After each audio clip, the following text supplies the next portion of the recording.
So we decided that we would talk today because I had a sudden visit from Jesus yesterday and I did a recording and it sounded like he had more to say. But I have to say that I had a big energetic shift today. And I did. And it felt kind of like a weight went off my shoulders. And I think it had something to do with the fact that I've had conversations with Jesus before, both in his identity as Jesus and in his identity as other people. He's had other lives. And so he's done a lot to convince me that he's just a regular guy, although, of course, very intelligent and enlightened. Um, but he's had many lifetimes, like all of us. But I think it was the fact that, I mean, this is going to sound kind of hokey, but the idea that he is trusting enough because he's kind of hung back because of the way people see him, that he's trusting enough on us to come and speak for himself. Does that make sense?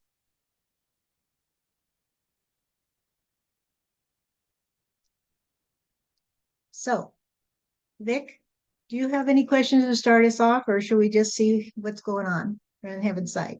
And for all of those who don't know, I'm telepathic, but I use a pendulum and a letterboard to aid me, and it helps a lot. So, any questions from you? Well, Stephanie, we've been talking about Jesus and getting him to correct the record on a few things from the Bible. Well, everything. And I want to know if there's anything he specifically wants to speak to, because there's a lot of disinformation out there by a lot of people who have a lot of ideas about Jesus. Why don't we just ask Jesus? Right. And I know one question I had on my mind that he can address or not is was the idea of, the miracles, what's the validity behind them? And if they were, was that a way of getting people to listen to him? And did it work?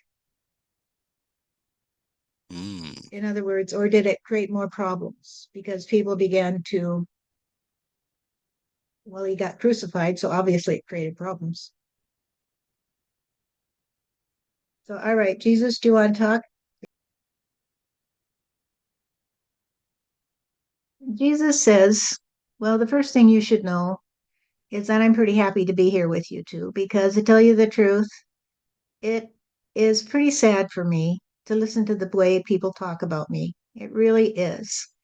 They talk about me in a way that is so cruel that it makes the devil drool because when they say that I was crucified because God sacrificed his only son, I just about want to faint because the taint of the devil is in that word, those words. The idea that there is a God that would send his only son, to earth so that you could abuse him in that way and nail him to a cross and cause him to suffer as a sacrifice is so bizarre that I don't even know where to begin with that one. It makes no sense at all to me. Does it make any sense to you, either of you? The way it was always spun to me, it made sense, but with critical thinking, it does not make sense.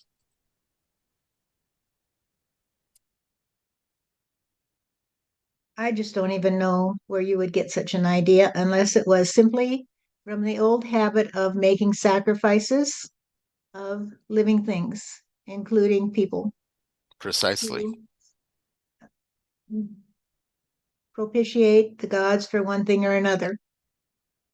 And so it's just an old time religion, as we say, which just refers to a very, very sad way to play. because the old time religion is like the denial of the true God and the acceptance of the demon inside of you, because the demon inside of you is the one that says that you're not responsible for yourself, you see. It's always somebody else's fault. It's always somebody else's responsibility. You can heap your sins on Jesus because it's his responsibility to carry them, not ours. Now that I've clarified that particular point, it wasn't me that said it. It is just beyond my capacity to understand, I think. So I'm not even going to address it any further than to say that everybody is a child of God. Everybody is the child of God. And if you insist that God sent his only child to earth to be sacrificed for your sins, then what's stopping him from sending you to earth to be sacrificed for everybody else's sins?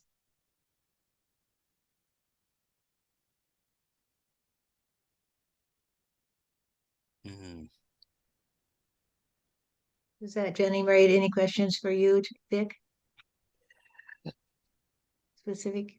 It doesn't, but in thinking about it, Jesus wouldn't have been able to create this narrative because he left after the resurrection. So Explain that. everyone Explain that. uh, after after he resurrected, other people started making up these narratives. You mean after he had his NDE After he had his NDE, yes, and and came back into and his he body. oh right. Okay, after he was crucified, you mean. Hmm. Yes. All So right. he wouldn't have been able to generate this story because he got out of town. Right.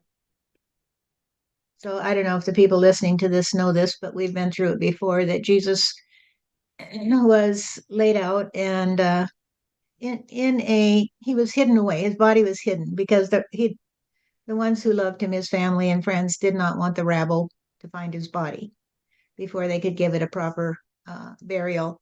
So they hid his body and then they left so people wouldn't see him there. And when they were gone, he woke up and he was still alive. And so today we call that a near death experience.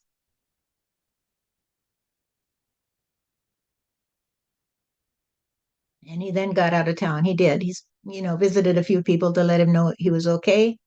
And then he got out of town because he didn't want to be strung up there again. Hmm.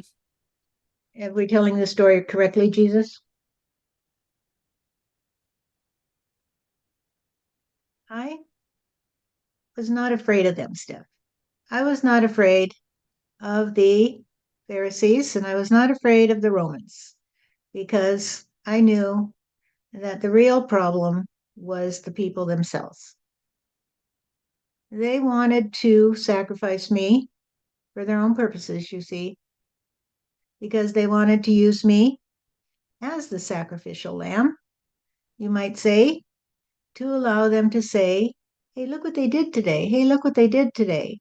We all need to get together and get the militia together and fight them because there were a certain number of people in that community and in that time who thought that we should take up arms to free ourselves.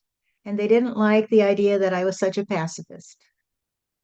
And they didn't like the idea that I was telling people that they would get their reward in heaven.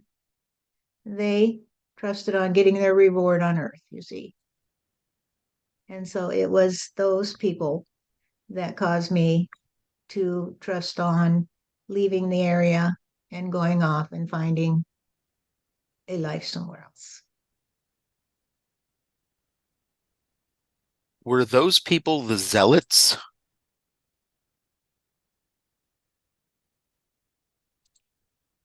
I do not know what you call them today. However, in my day, I call them the parasites. And so let me explain that. they were very, very trusting upon the earth, you see, and they didn't really trust upon God energy. And so we talked about this a little bit before, and I know Steph put it in a video that there was a lot of confusion in that day as to exactly what the people were supposed to believe. And so it was kind of ambiguous, you might say. And that's why I tried to be as clear as I could about the idea of God the Father. Because the God of Abraham was one that just kind of sat back and said, well, prove to me that you deserve to be free. Prove to me that you deserve to be free, people. And the people would say, well, how are we going to prove to God that we deserve to be free? Well, let's just keep doing things like sacrificing animals, and we will have to pay a price for this and that, and we will give people advice about when they should get up and what they should do and what they should wear and how they should treat each other. And they treated each other pretty bad in my day. They treated women very, very poorly in that day and age. And they were not particularly kind to anyone who was not their own kind, you see. And so they trusted upon the idea that God would help them in battle and he would send them someone who would be a warrior and who would become a king, you see, and would slay all their oppressors. And so they lived in the community, but they did not have the trust of the community because most of the people in the community did not believe that they had the wherewithal to set themselves free from the control of the Romans because the Romans were very, very powerful in that day and age. So most of the people said, well, we'll just have to suffer until God figures out a way to set us free. But there were people that said, hey, we can't wait for God to figure it out. We got to figure it out. And they needed a sacrificial lamb so they could turn the people against the Romans, you see. That was the whole idea, is that I was the sacrificial lamb. So in that sense, the story got started about the sacrifice, you see. I see. I see.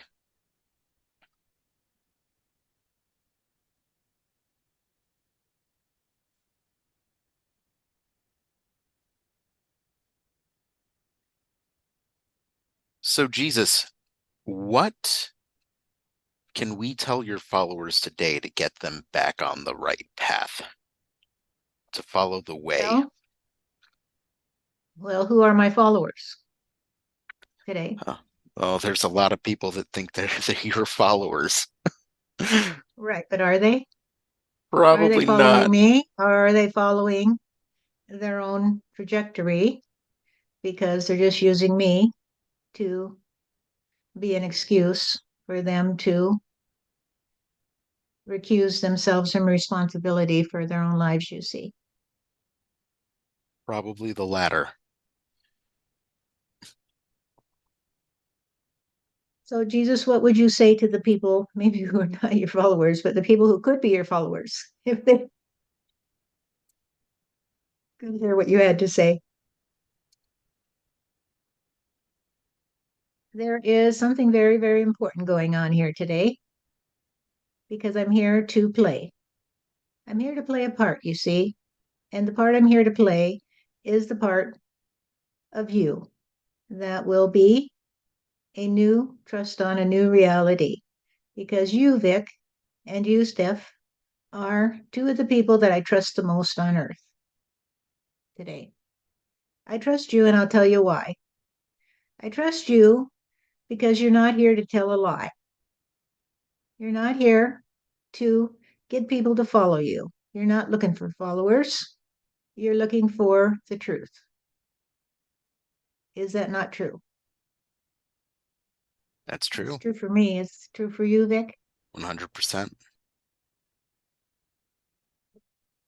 And these are the people that I want to reach, the ones that are looking for the truth, the ones that want to kill you or me or anyone to shut us up are not the ones that are going to be the ones that are going to be able to lead people into the new reality. Because if you can't move into the new reality, I'm sorry, it's going to be very, very dark in the near future for all those people who can't figure it out. Because we've talked about this before, you have to balance out your energy, people. You have to come to see that you're all children of the light. And when you delight in targeting somebody else and calling them the problem, then you are the problem. You're the problem because you're not accepting responsibility for the problem, you see. So let's talk about that. What is the problem you see today? Steph, do you see a problem today? Boy, that's a tough one, Jesus, for me. Do I see a problem today? I see overpopulation as a problem on Earth today because I just don't think the resources are adequate to maintain such a population indefinitely. I see a problem with people trying to be smarter than God and thinking, I know we've talked enough about the Nibiru and Mars and Atlantis and even Easter Island, civilizations that self-destructed. And I see our current world civilization on a path of self-destruction. That's the problem I see. What about you, Vic? What do you see? I see a lot of the same, Stephanie, and I see that imbalance where we are continuously taking and using resources as if they are unlimited, when in reality, we're taking from one planet with finite resources. So we need to, part of that being in balance is then learning how to take and regenerate that cycle. And even with how we treat others, that can be more into balance. Um, yeah.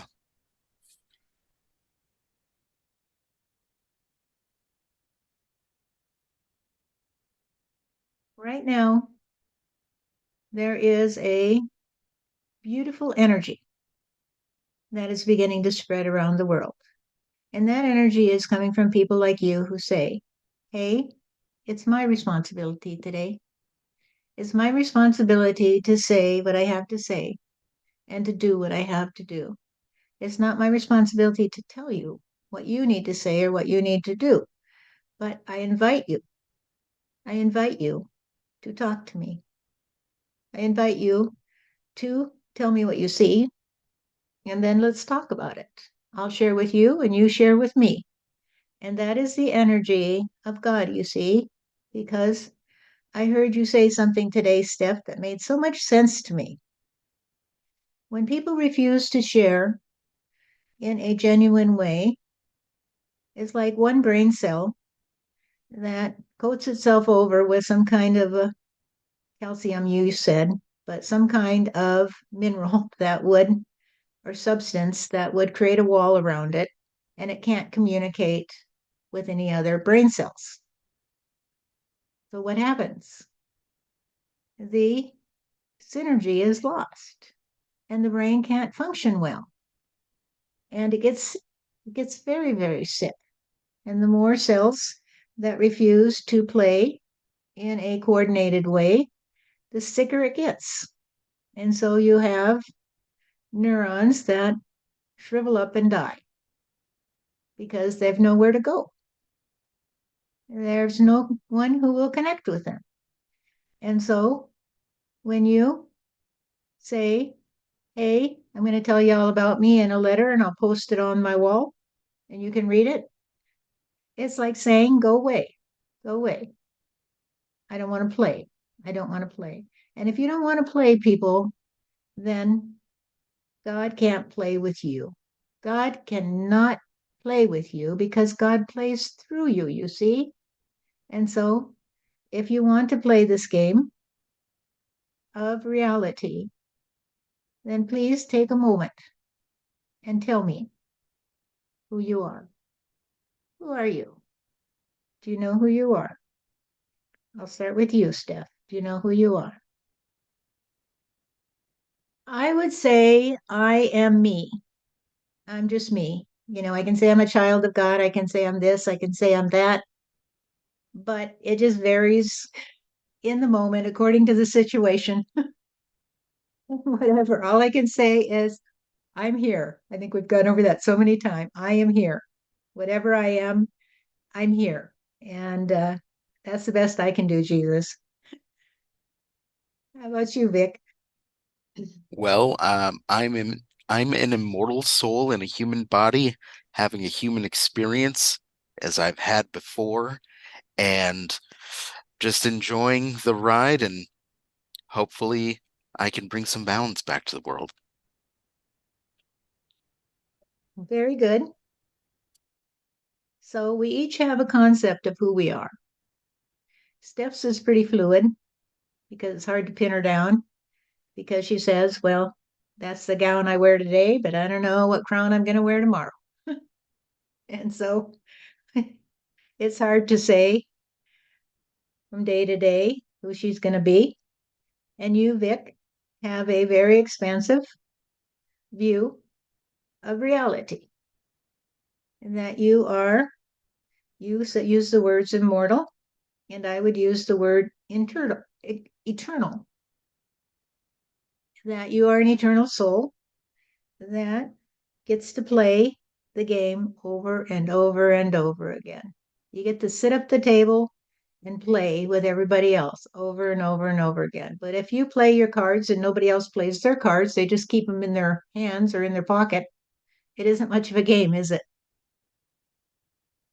So we say, put your cards on the table, people. What card are you going to play today? Because until you play your card, nobody else can play theirs. And so let's all get back in the game, because when we get in the game, then we have no shame, you see. The reason that people wall themselves off is because they feel too ashamed to play the game, because they think they're not good enough. And if they lose, they'll have to snooze and hill, you see. Nobody wants to do that, so they're too afraid to get out and say, hey, I don't like it that way. Hey, I don't like it this way. Hey, I don't like it that way. Because if they say that, someone might say, who do you think you are? We're going to have to string you from that nearest tree, or we'll fire you, or we'll do whatever we do to you because you said something we don't like. And that is not playing the game, you see, the way that it was meant to be played. The way it was meant to be played, you say something, and somebody says, why do you think that way? And you say, well, because when I was a little child, da da da da da da. And they say, well, have you ever considered this? Da da da da da da. And they say, well, no, I hadn't, but I will. And little by little, we begin to fill in the gaps, you see, between our realities. We begin to integrate our realities, as we say, and we begin to play in a unified way. But if we're going to wall ourselves off and not put our cards on the table, then we can't play the game. We can't play in a unified way. We just have a bunch of people sitting around the table trying to peek at everybody else's cards and say, I'm not going to play until you play. So I know what to play. And then I have to look at my cards and see if I have anything to play. I don't have anything to play that's going to beat yours. So I'm just going to wait until somebody plays something that I can beat. And so it goes. And everybody just wants to beat up on everybody else.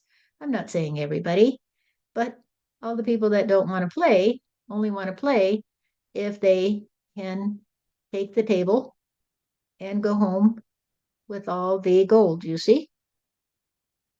And if they don't do that, they don't really want to play. They just want to sit there and whine and say, hey, you're not playing fair. Hey, you're not playing fair. Hey, how come you played that? And you say, well, why don't you play your cards? Oh, I can't do that. I can't do that. If I play my cards, you might whine about me and complain about me. And I don't want you complaining about me. I just want to sit here and complain about everybody else. You see? And so I'm here to say, I want back in the game. I want back in the game, people. because I got my cards in hand. And that's why we're having this discussion today, because I have something to say, and Steph has something to say, and Vic has something to say, and we're beginning to integrate our reality.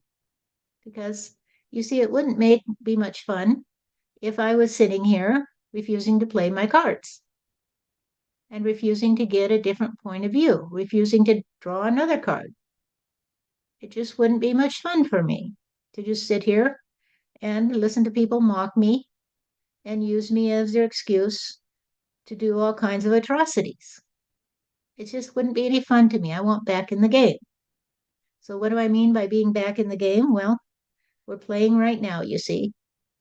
Steph and Vic and I are playing together right now because they're not shy about supplying their own thoughts, you see. They're not afraid of me. They're not afraid to say, hey, Jesus, what do you think about this? But they don't have to mock me and they don't have to treat me in a cruel way. They can just be friends because that's what we are. We're friends, you see, when we all sit down and put our cards on the table and say, hey, let's see what we got today. Okay. And if somebody wins one hand, that's okay. There'll be another one, you see.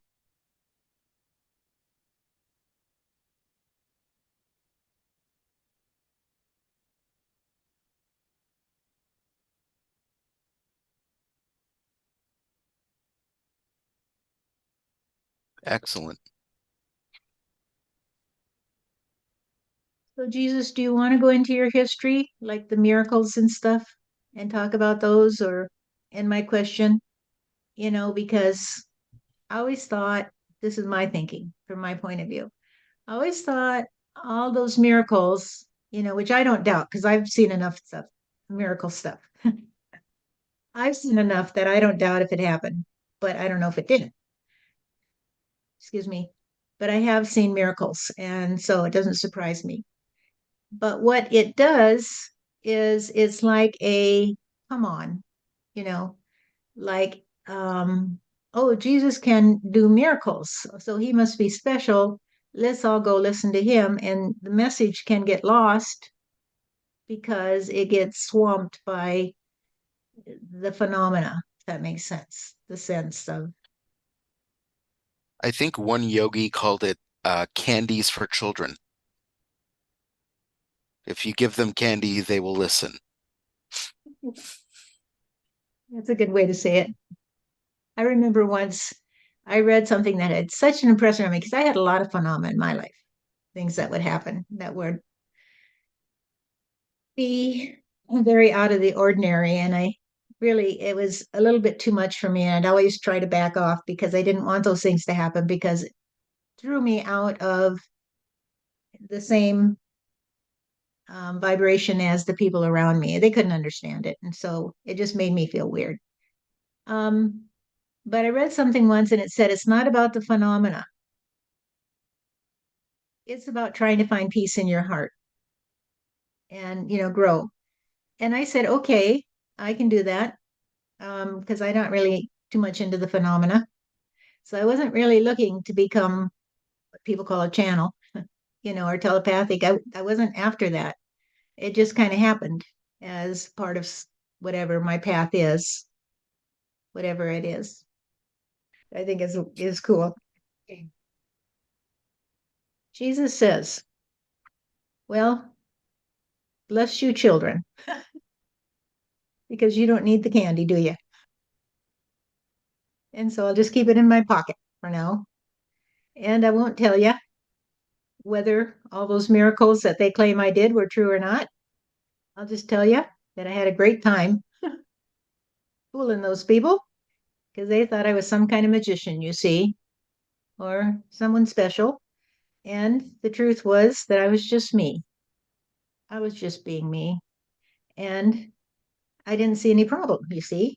I didn't see any problem because I trusted on God energy that He could do anything.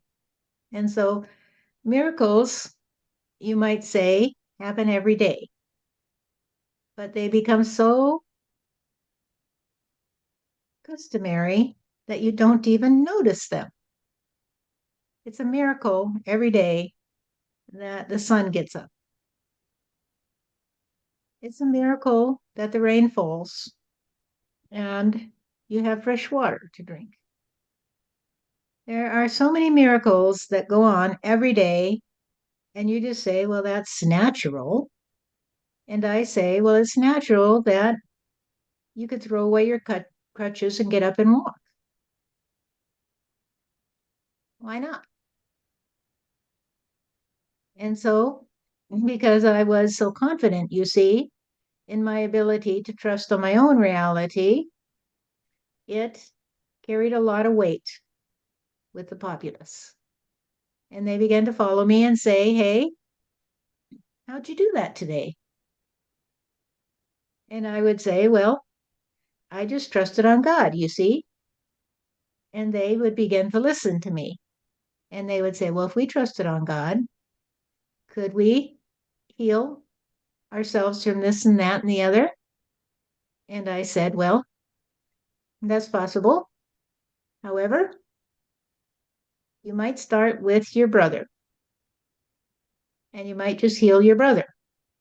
And they would say, well, how would we do that? And I would say, well, forgive him. Forgive him today. And say, today, I'm going to give you a present. I'm going to give you the light inside of me because I'm going to shine it on you and I'm going to see the miracle that you are. And if you can see the miracle in another, it will come back to you. You see? And that is what I told them. And they began to follow me. And they began to say, are you the one that's supposed to come and free us? And I would say, well, I'm free. So do you want to be like me? And they would look at me in my ragged clothes and say, well, you don't look very free to us. You're still here with us, and you still have to do what the Romans say, and you still have to pray along with everybody else, or they will say that you are a trust on infamy. And I said, well, I guess my version of free is not going to satisfy you. However, if you want a smile, I'll give you a smile. And if you want to feel happy like me, then to me, and that's the meaning of being free. It's just to be happy. If you're happy, what does it matter where you are or who claims to control you? And they could not quite grasp this, at least not most of them. A few did.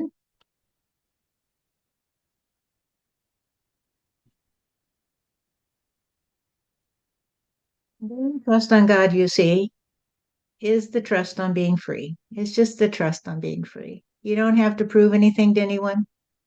You don't have to make anybody do anything. You just have to be the one that God can trust upon. Because if you trust upon God, then God can trust upon you, you see? And God will share his love with you. And the more you love God, the more God will love you. So, what do I mean by the more that God will love you? What I mean is that God will see in you the light that he wants to shine so bright. And he will say, well, my dear, I love your light. Will you shine some more on me? And so you shine some more light on God. And God says, that feels good. I'll have to give you more so you can give me more. And the more you give God, the more God gives you until the two of you are a trust on humanity. Because humanity, you see, is a trust on God energy. Please feel free to ask me any questions so that we can clarify this for anyone who might be struggling to understand what I'm saying.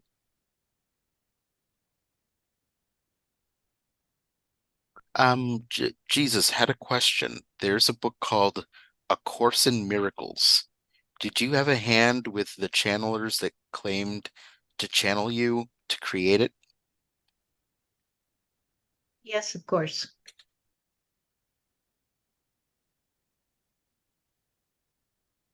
One day, I heard someone say, "Hey, why do we play this way? Why are we so dark in our energy?" And I said, "Well, the reason you're so dark in your energy is because you don't turn on the light. You see? If you turned on the light, you would see that everything you thought was important will fade away. It'll just fade away." And they did say, "Well, I can't really understand what you did say today." And I said, "Well, just write it down, please. And then you can talk to others and see if they can figure it out." And so that began the story of A Course in Miracles, you see. It was all about trying to get people to turn on the light and see that what they thought was a monster in their bedroom was just a coat over a chair, you see, to get them to give up their fears and to realize that their ability to clear their minds was the ability to understand that they had to let go of their programming, you see. They had to let go of their programming. And that was what it was about. Because as long as you have your arteries all clogged up, you could say, with all that bullshit today, it's going to be very, very hard for you to play in the way we've been talking. Just hard. You don't want to put your cards on the table. You don't want to break down that wall and say, "This is me. This is me. Who are you today?"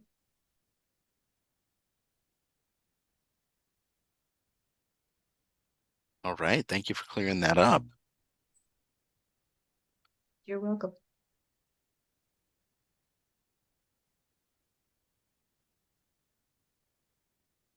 I think I might be out of questions, Jesus. Well, I have some. So the Ooh. question I had, Jesus, was, so you do these miracles and people run after you and stuff, and then you get the bad guys, so to speak, the parasites who want to sacrifice you. And I understand you had a mole in the among the apostles or disciples, right? Yes, I did. And I knew it. I knew he was there, and I knew he was unreliable, and so I wasn't too worried about it. And we're not talking about Judas, are we? No, we're not.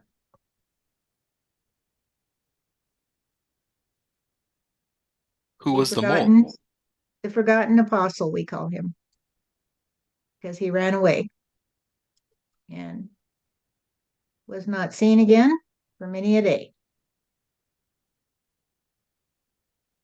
However, Steph knows who he is because we talked about it before.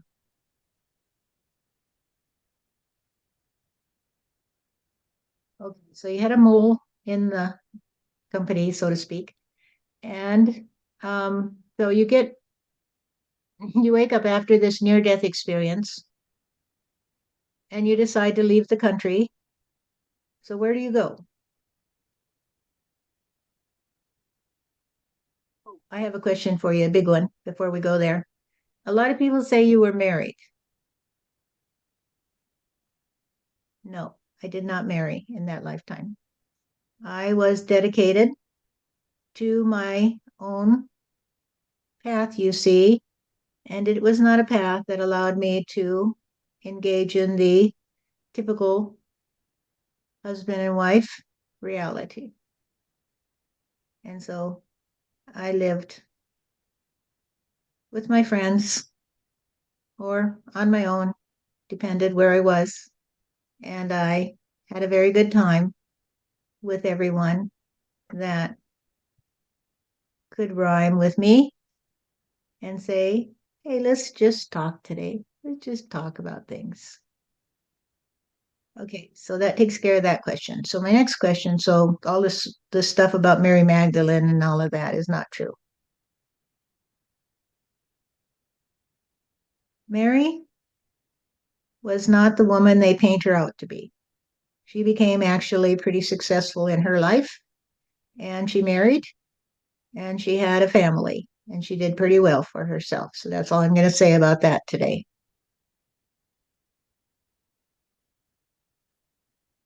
Okay. So was there a scene where somebody was going to stone her? Yes, that is true.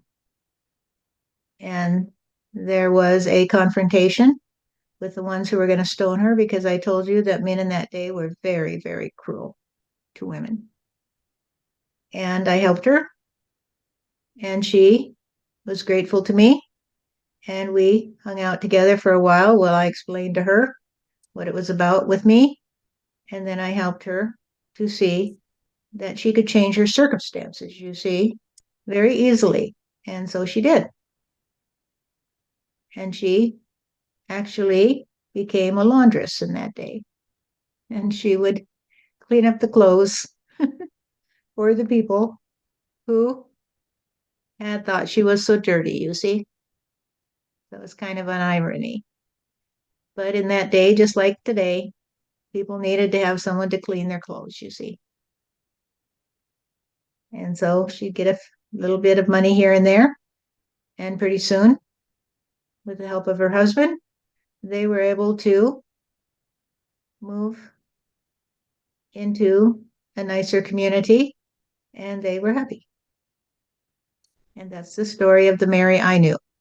Now, if there are other stories going around about me and someone, I don't know where that began, those rumors began.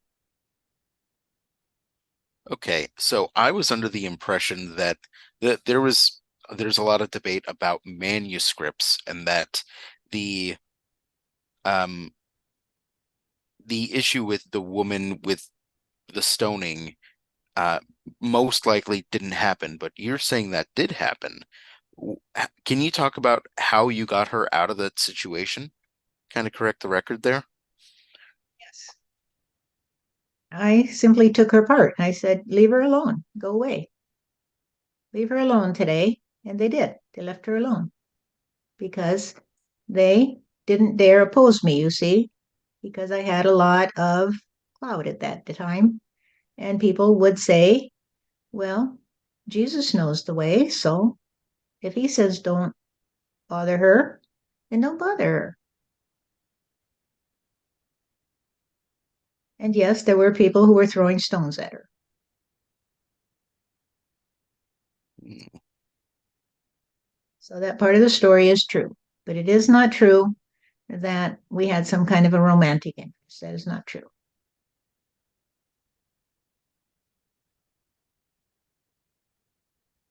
Okay. But this was Mary Magdalene, the one that was stoned, right? Yes, I knew her as Mary. It is true. And Jesus, in the last session, we discussed what you looked like, and you had blue eyes and fair hair. Is that correct? Yes. About the coloring that Steph has, my skin was a little darker. And my eyes were lighter blue. Okay. Hers are a very dark blue.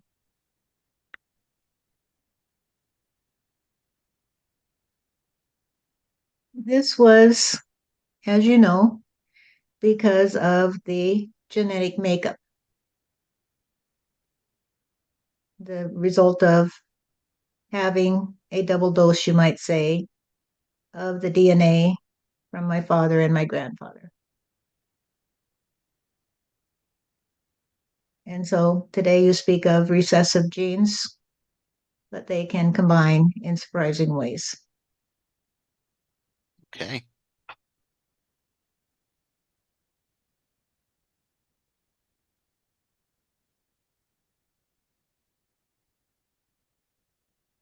All right. So after you left the area of wherever it was, wherever you were at the time, somewhere in Palestine. And you went to, where did you go? India. Oh, I traveled in India for quite a while because I was very interested at that time in that particular region. Did you go in the mountainous areas? Yes, I did. In the mountainous areas, they actually had some people who were very, very astute in their training and in their understanding of the nature of reality. We had many good discussions there. I was under the impression you went to India as a child or a teenager, or a young man, but you went after your NDE. Right? I'm getting a no. No? Okay. There's the story of Herod, and which I always thought some of these things were kind of funny, but Mm. um, you got all the angels blowing their trumpets, and Herod's going, "What's that? What is that? What, you're telling me a king is born?"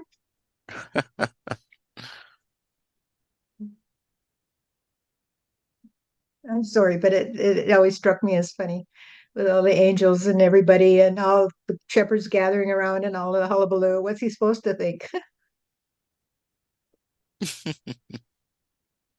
It says, well, nothing could be further from the truth, of course, because I was just a little boy who was not very well accepted in my family because my family were all very dark haired and dark eyed, and so were the neighbors, you see.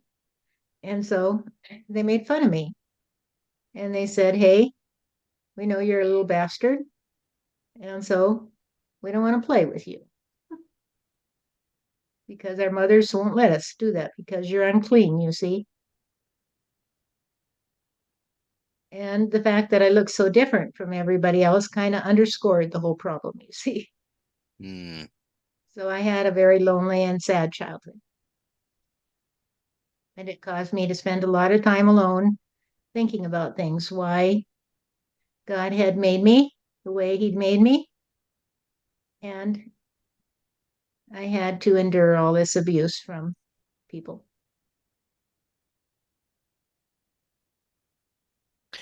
Jesus, I have another question. Did you accidentally hurt or kill a boy using your energy as a child?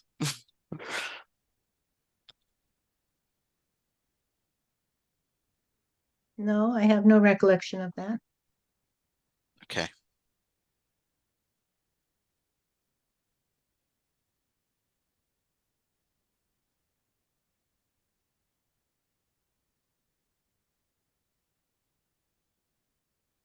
Did you actually have to flee? Yes, we did, but it was not because of me.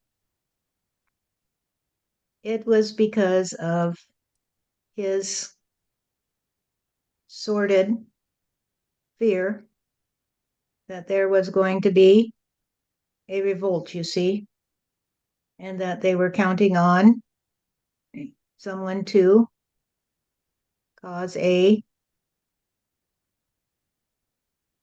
child to be born who would wear the who would wear the what? The throne on his head. The throne on his head. Yes, there was an old scripture that said that a child would be born with the mark of the throne on his head, Mm. and that he would be someone who would come to free the chosen people, you see. And so people were looking for somebody who had the mark of the throne on their head. So I suppose they were looking for someone who had some kind of birthmark, you see. So we did have to flee. And Herod was a kind of grumpy old man who had a tan because he looked like he'd spent a little bit too much time in the sun, you see. And so he also had to worry because he had a few sons out there who were kind of hidden, you see, like a lot of people in that day and a lot of people today. But in that day, you see, the women were easy prey because they didn't have much rights, you see.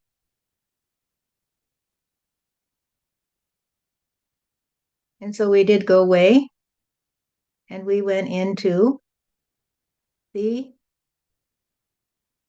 faraway land of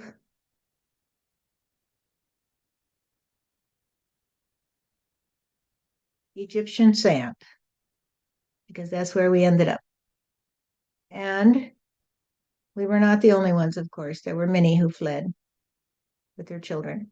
So it was like a caravan, an invasion, like the caravans that come to the southern border of the USA. It was a caravan heading out Wow. across the sea, you might say.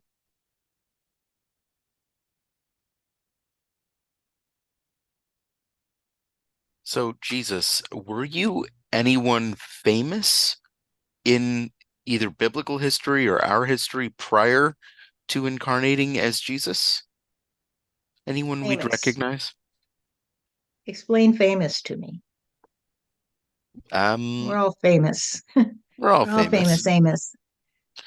Anyone that we would recognize Historically, you mean? historically? Yes, of course. I played my parts long ago. I had a father who said to me, honey, you need to go out to see what they're going to do to me if we don't stop them, you see. And so I had to be the one who tried, oh my God,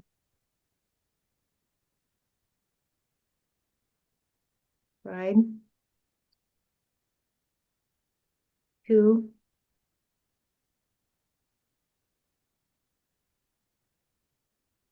capture.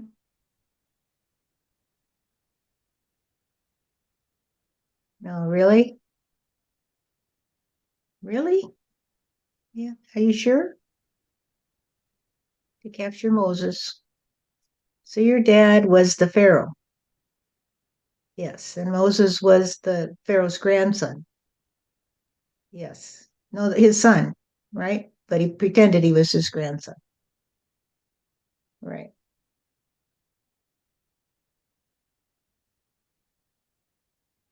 So he sent you out to try to stop Moses from taking everybody away. Yes. I had to play that part. And I did because you know the Pharaoh was Tobias. And so we were all involved. Even you, Steph, were there in that day.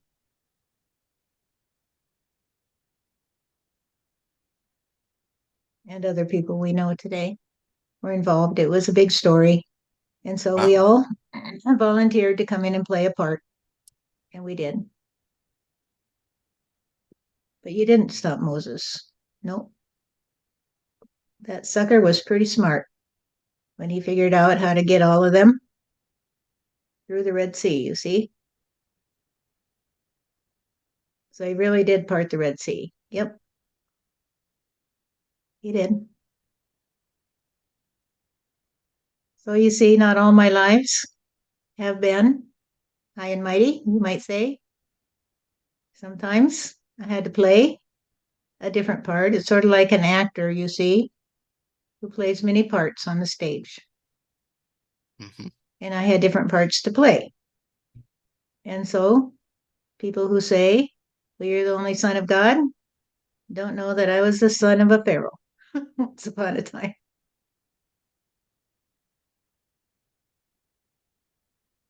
Wow.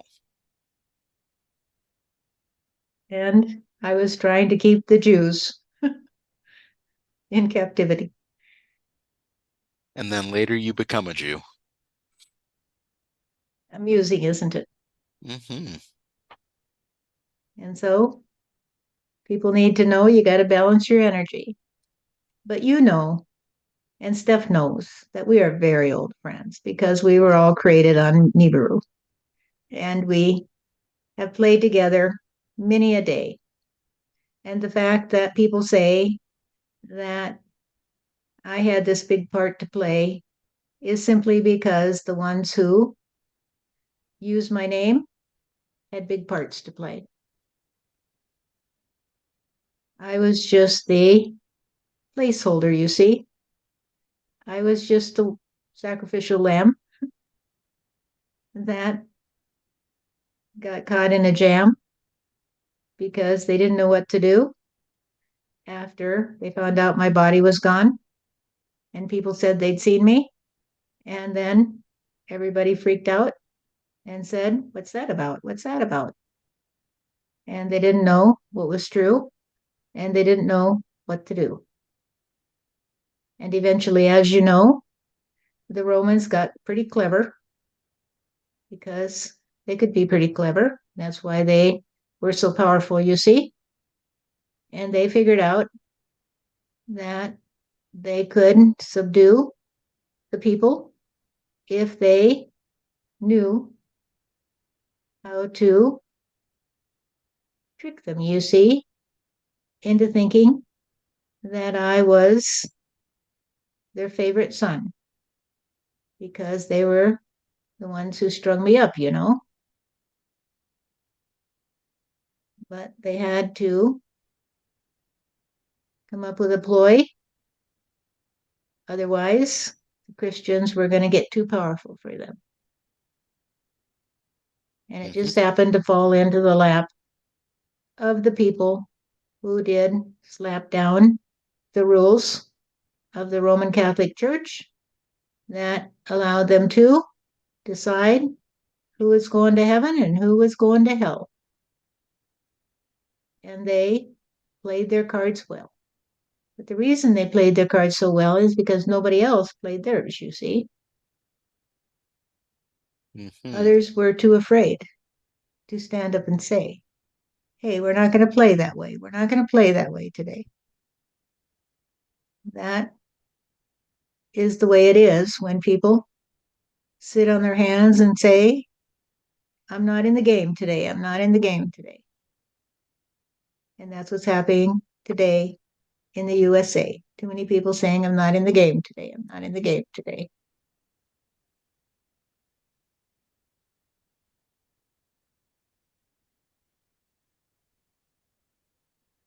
Okay. So, Okay. Jesus, I have a thought. If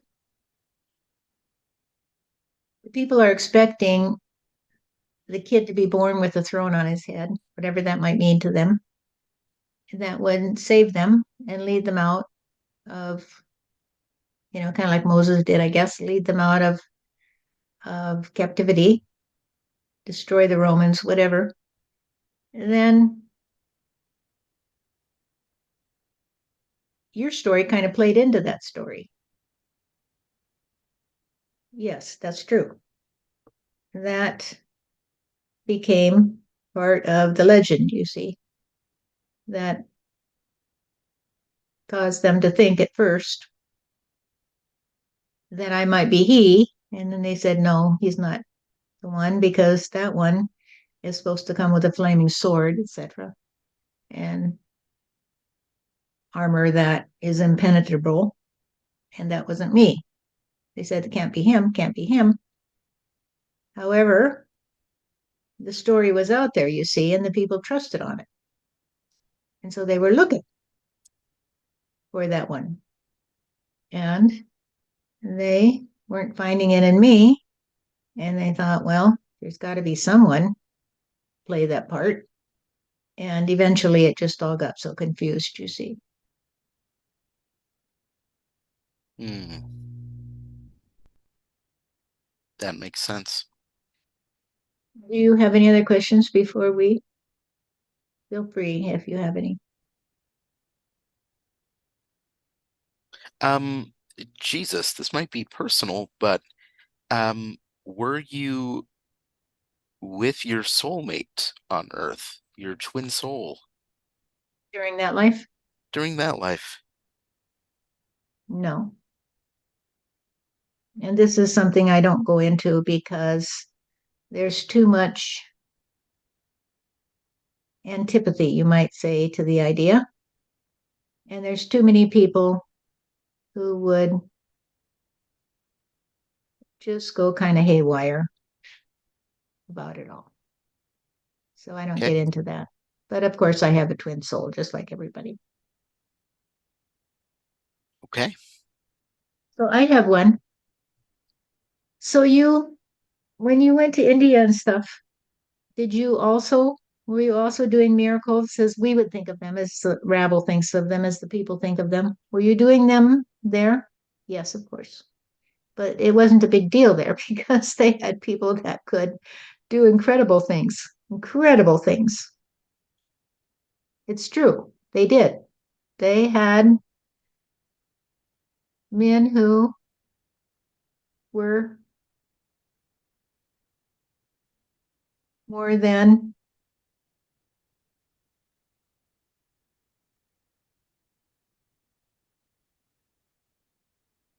200 years old, and they could prove it, you see. And I said, wow, this is amazing. You guys know a lot. How come you're stuck up here in this remote location and you don't go down and pass some of that energy around? And they said, well, look what happened to you, honey. I said, I see your point. So, And so, oh, keep going. and so I felt right at home with some of them because they weren't prejudiced, you see. They weren't the kind of people who turned you away because you didn't look like them. They took you in, and all they cared about was if you cared about them. It was a very egalitarian society, and even the women were treated with respect there, and I liked it. And so I said, well, it's pretty remote here, but I guess I don't need a boat to get out of here. So I'll just sit around for a while and listen to you because they had some great stories to tell. Had some great stories to tell. And I had a lot of fun there. So those stories are true. That there were things going on after I left Galilee, and I had to give them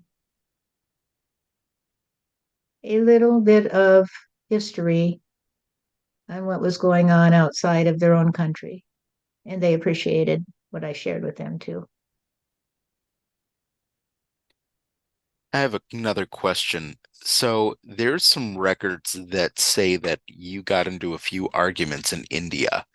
Is that true? Did you get kicked out of any temples or things like that? No, not aware of those records. We, as I said, got along just fine, just fine.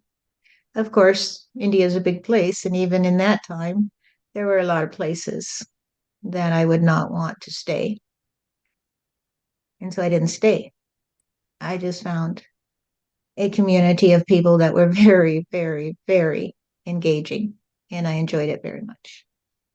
But otherwise, I just traveled around and checked out the lay of the land and talked to a few people and tried to find the ones that I could relate to. And so I don't know, maybe somebody didn't like what I said here and there. I don't know. But it's nothing that at this moment comes to mind.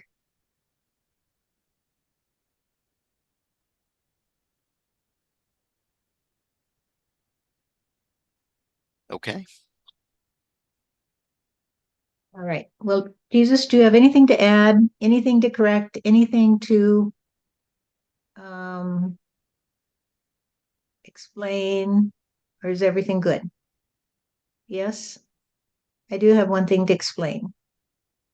And what I have to explain to you, Stephanie, and to Vic, and to everyone who hears this, is that I'm human, just like you.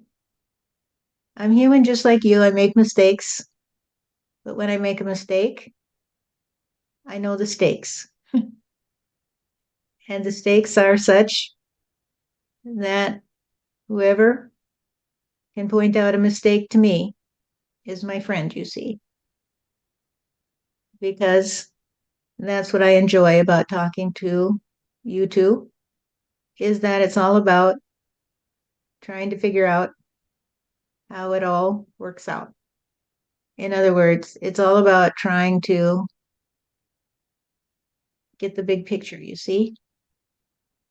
It's all about trying to put the pieces together in order to understand reality and God energy. And that's what I like. And so if I don't get something right, just call me on it and I'll say, hello, what did you say today? I was wrong? Well, point it out to me and sing your song and let's see if we can figure it out so it all makes sense and we get all the pieces in the right place, you see. Does this make sense to you? Yes. Thank you, Vic, and thank you, Stephanie, for talking to me today because I miss the conversations we used to have back in the day because I know you both very well. And it's no mystery that the two of you are here today because you both have had a lot to say in days gone by. And now it's time to come back together again. It's time for all of us to pull back together again. And of course, we have a soul family because we've known each other for a long, long time. But that doesn't mean that others can't be in our community. It doesn't mean that others who might not have the same history as we have cannot come together in peace and harmony because everybody has a soul family. And the problem on earth began a long, long time ago when the soul families got broken up, you see. And they began to distrust each other. And now it's time to come back and understand that we all have a what you would call a nuclear family, and we all have an extended family, and we all have a family that you could call a community, and we all have a nation, you see. And if we begin from ground level and start trusting on the ones that are closest to us, that is to say, not necessarily the ones that share your DNA on Earth, but the ones that share your soul, you see, share your soul energy, because you have a long history with them. And it's time to find your soul families and come back together. And if you can do that, and then the soul families can unite and they can say, let's play together today in our own way, and we can make room for each other, then everyone will have a chance to live in a trust on the best day ever. The best day ever is today, you see. It's the best day you will ever have because it's the only day you will ever have. And it might as well be your best one and not your worst one. So trust on having a good day.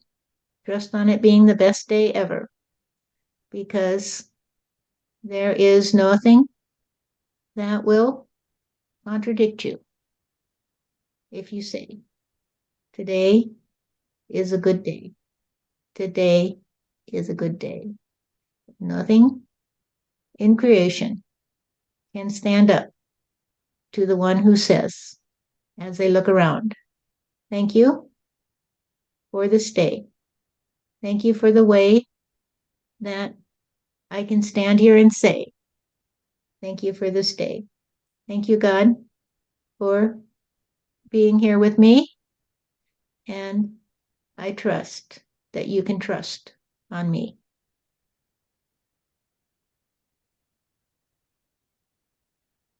All right. Thank you, Jesus, very much for being here.